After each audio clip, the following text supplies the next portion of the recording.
Welcome to another card review.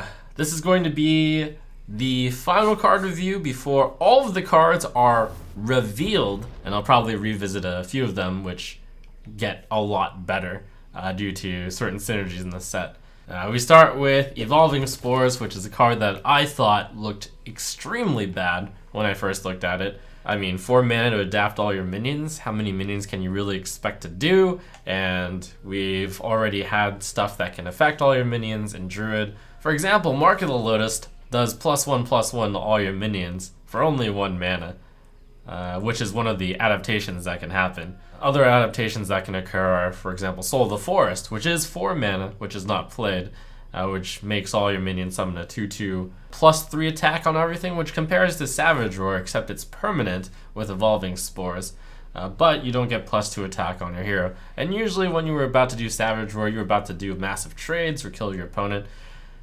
There's other cool things you can do, like plus health, but +3 health to everything certainly doesn't seem worthwhile of a spell.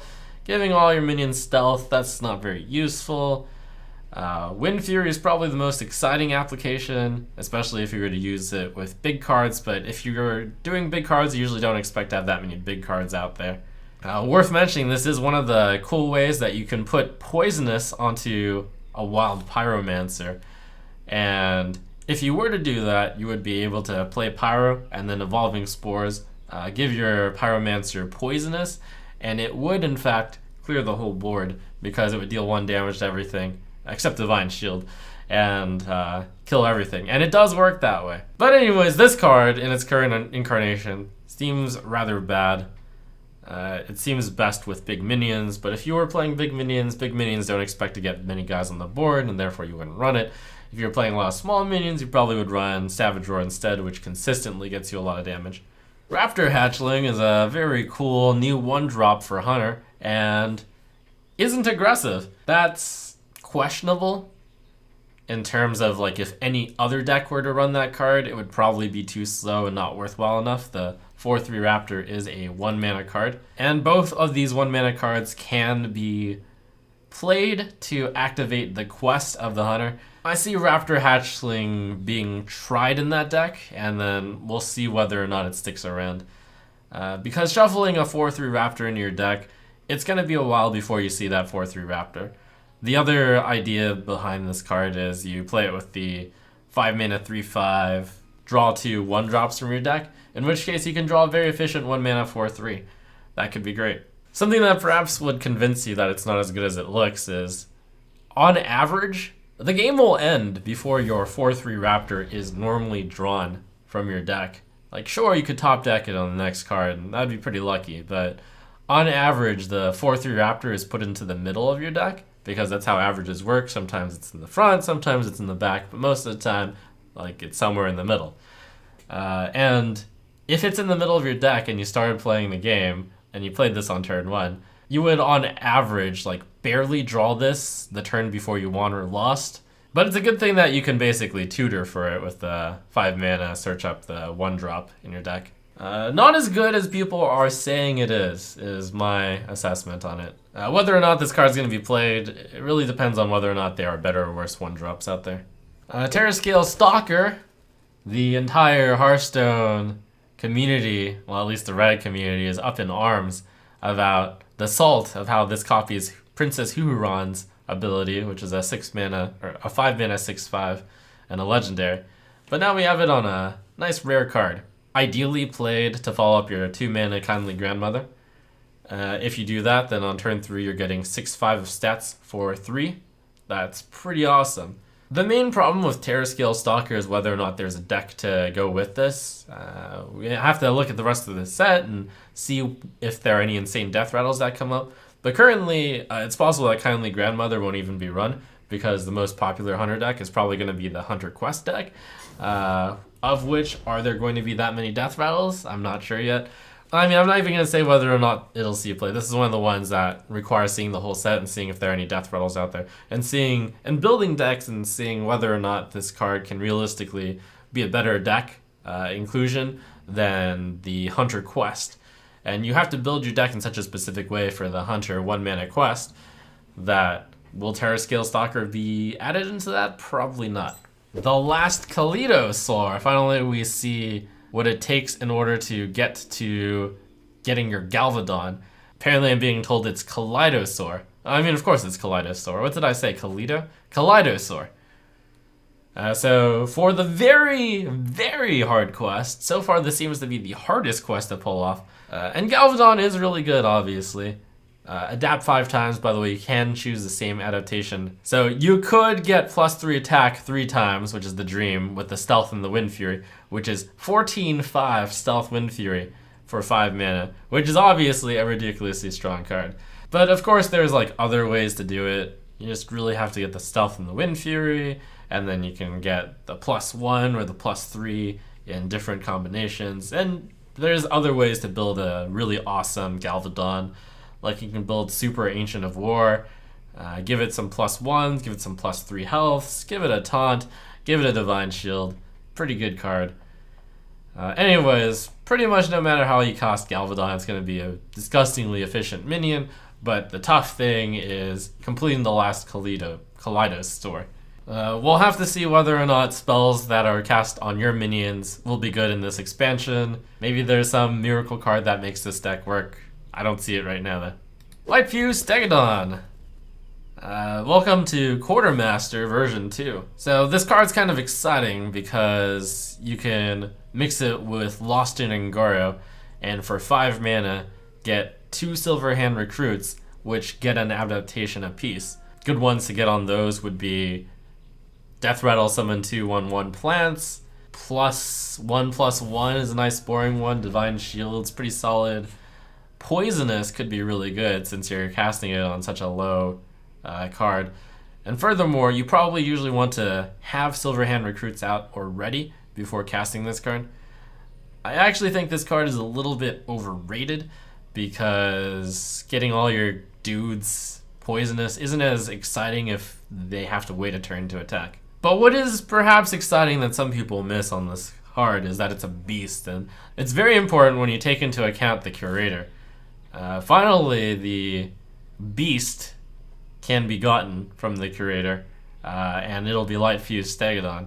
There could be some decent Murlocs out there, and Azure Drake is rotating into the Hall of Fame, so we'll actually need a dragon for it. It's kind of tough, but it could happen. We'll have to look at the rest of the set to see whether or not a mid-range Paladin looks viable, but certainly it seems like this is the card to put into a mid-range Paladin deck, which cares about Silverhand Recruits. We have to see if there's more Silverhand Recruit generation. We have to see whether or not there's more things that buff Silverhand Recruits. But for now, it looks solid. More to follow on Friday. Spikeridged Steed. That is 6 mana for 2/6 Taunt, give a minion +2 and +6, and this does count for the quest. However, boy does that cost a lot of mana. You know what this reminds me of? It reminds me of Wobbling Runts. Now the good news about this card when compared to Wobbling Runts is that it gives your minion Taunt. So your opponent is going to have to deal with it. And then, by the way, it summons a Stegodon. And the Stegodon is a 2/6 with Taunt and is actually in the game, by the way. This is a collectible card. Interesting stuff. We now have a vanilla 2/6 with Taunt. This card probably won't see any constructed play. It compares with Senjin Shieldmaster, 4 mana, 3/5 with Taunt. You lose an attack, you gain a health. The thing is, 5 health was like the break point for good amounts of health, so adding an extra health didn't really matter that much. And 3 attack is actually really important. 2 attack like kills so many fewer things than 3 attack. It's a pack filler, but it's also a cool little dinosaur. If we're really optimistic and we call the Stegodon worth 3.5 mana and we call draw a card worth 1.5 mana, that means this is like a 1 mana +2 +6 and Taunt. I think the card initially looks pretty bad, but it could work out.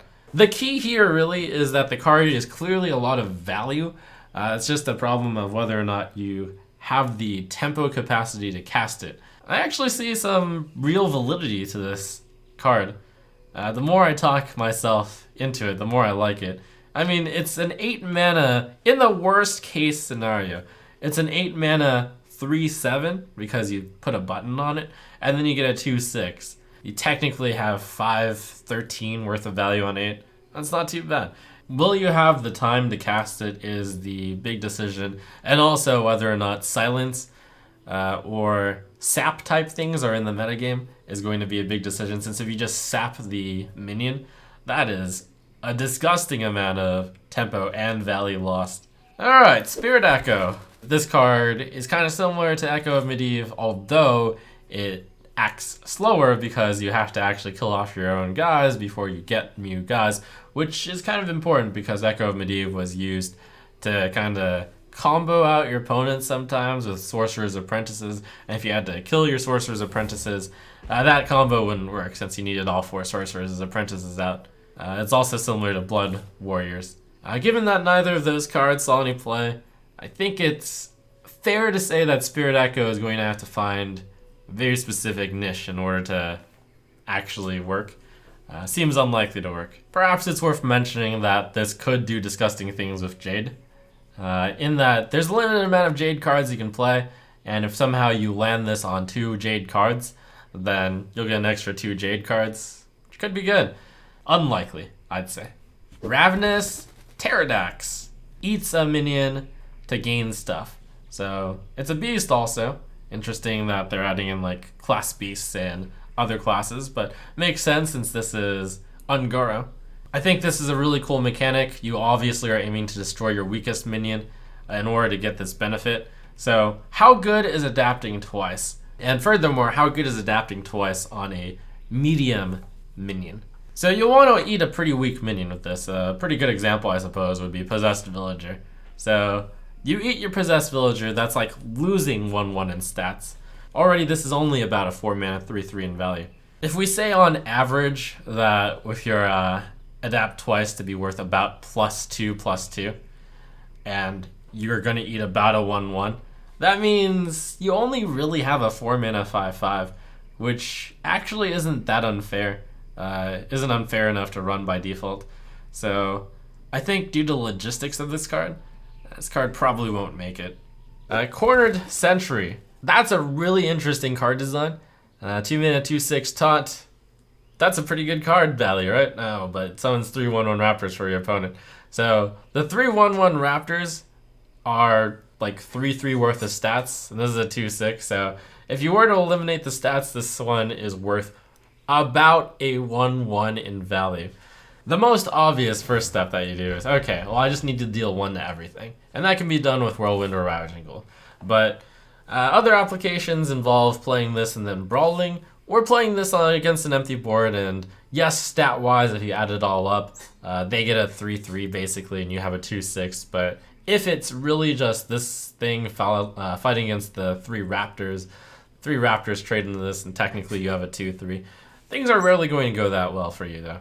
I don't see Control Warrior being able to fit this card in, and I don't see a combo deck being able to run this card, but really interesting. King Mosh. That card's a huge dinosaur, the Warrior Legendary card. What's the word? If you were very optimistic, it could be considered a Deathwing type effect, where you don't even have to discard your hand. Because you would play it on 10, and then you would Whirlwind, and then you'd King Mosh. Furthermore, you can use your minions to trade into their minions to deal damage, and then your minions die anyways, and then you King Mosh. Will this card make the cut into Control Warrior? Well, can you possibly defeat Jade cards with this? Maybe Control Warrior can actually pull off some miracle where they get to brawl, and do a Whirlwind King Mosh to clear enough Jade that they can actually win in the late game. But perhaps more realistic is it's potentially good against mid-range decks. Card's obviously quite bad against aggressive decks, but you need some amount of value in the late game as a warrior, and perhaps this replaces the Alexstrasza or the Ysera of old and just gets in there as some serious damage. Old Control Warrior used to run Armorsmith and Whirlwind. Maybe we'll see something along those lines resurge as King Mosh takes the stage. Thunder Lizard, small little adept helper. This one isn't as crazy as some other adaptations, so we'll actually do the math in this one. and see how good it is. It's a 3 mana 3/3 Divine Shield sometimes if you choose Divine Shield. That's not really worth that much. I don't think that's that good. It's obviously 1 mana discounted Silvermoon Guardian, but no one plays that. It's 3 mana 6/3. Yeah, that's not great. 3 mana 3/3 summon 2 1/1 plants. Yeah, that's pretty good. But I'm not entirely sure that every deck out there would run Infested Wolf if they had the option to. That card's not even that good. 3 mana 3/3 Windfury. That's obviously terrible. 3 mana 3/3 Can't Be Target. That's terrible. 3 mana 3/3 Taunt is awful. 3 mana 4/4. Yeah, that's okay. 3 mana 3/6. It's pretty good. 3 mana 3/3 Stealth. Awful. And 3 mana 3/3 Poisonous. Not very good. So I have to conclude that this card is not good enough to run. If you're running this elemental theme deck, you'll probably have more other cards to run. Servant of Kalimos. This card, on the other hand, might be a very good elemental enabler. 5 mana 4/5 draw a card. We kind of saw that before with Azure Drake. So this one gains a health on top of Azure Drake and has the elemental tag and discovers an elemental, which can arguably be about the same as draw a card. Being an elemental itself, this card lets you chain elemental, so you go with an elemental turn before, here you have an elemental, next turn you play an elemental, you have all your happy little synergy. You can choose a low cost elemental if you need to enable high cost elementals later, you can choose a high cost elemental if you're in a value game. Seems like it'll fit into a mid/slightly later elemental deck. And also, remember, when you're discovering class cards, you tend to discover them at a higher rate. So you'll discover your fire elementals at a higher rate. You'll discover your pyros at a higher rate if you're playing mage. Stuff like that. Hemet, Jungle Hunter. You may have seen me reveal the card itself on my channel. Well met, Hearthstone players. Feel the power of drawing your power card. Oh my god, I won! Show them the true power of Holy Wrath. Wow. I did aptly give the optimistic view of the card, saying that it was a helper legendary, and comparing it with Emperor Thaurissan, which is 6 mana 5/5. It's a 6 mana 6/6 that helps you in the later game, like lets your top decks be a lot better. Whether or not this card is going to be good is actually heavily reliant on the rest of the set, because where this card I think fits in is either in exactly Holy Wrath Paladin, and that would be if you could get a deck of mostly 1 to 3 drops, probably a lot of card draw, and then you played Hemet, and then you just gambled that you didn't draw your Moltens early enough. Like, I actually think that deck should be tried out, because in the case that you do not draw a Molten Giant before you play Hemet Jungle Hunter, then you actually have like such a high chance of winning the game. The other main deck that you would play this in, deck archetype, is you would play it in a mid-range deck, which had a decent amount of early game to stop aggro, and then like just Hemets it, and then like gets rid of their 3 or less. You wouldn't want to play it in a deck that is reliant on using removal cards that are 3 or less. So, for example, you probably wouldn't play it in Warrior for the executes, or you probably wouldn't want to get rid of your hexes. Some people have theorized that it might be good in the Hunter 1-drop deck, but I think it's incredibly bad in it, because you would have to time it so that you exactly finish the quest, and then you would Hemet in your hand, and then you played Hemet, and then you played the card that, the 5 mana 8/8 afterwards. That's just way too slow. A few people were confused by destroy all cards in your deck, and they wondered about Deathrattles. That has nothing to do with it. Deathrattles will not come back. They will not spawn. They will not get affected by N'Zoth.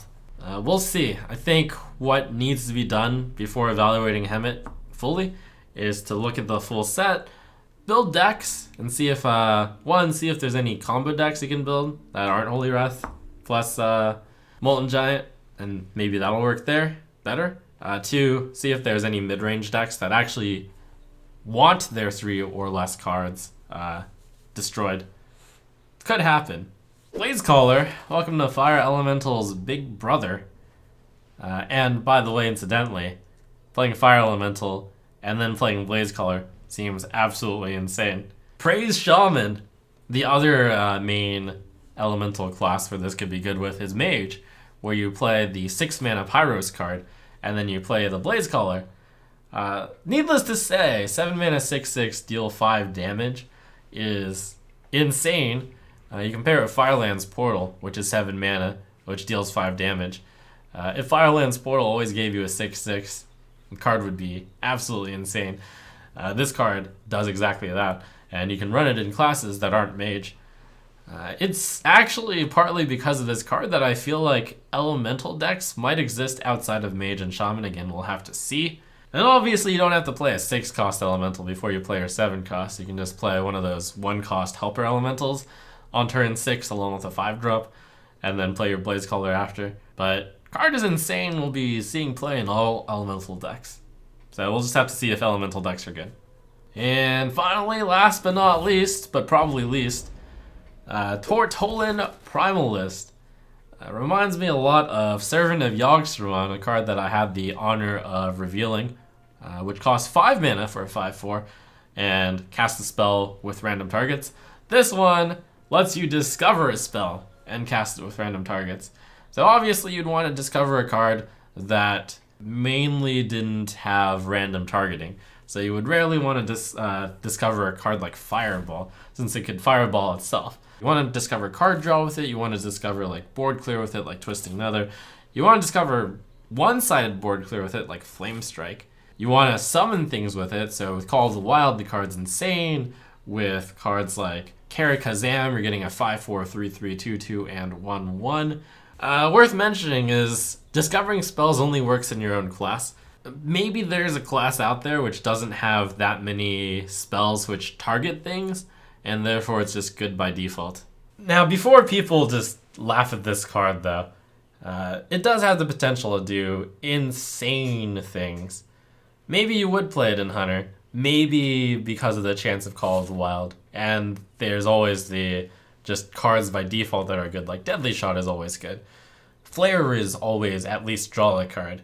And then in Mage, you have the Flame Strike, you have the Blizzard, you have Kabbalist's Tome, you have Arcane Intellect.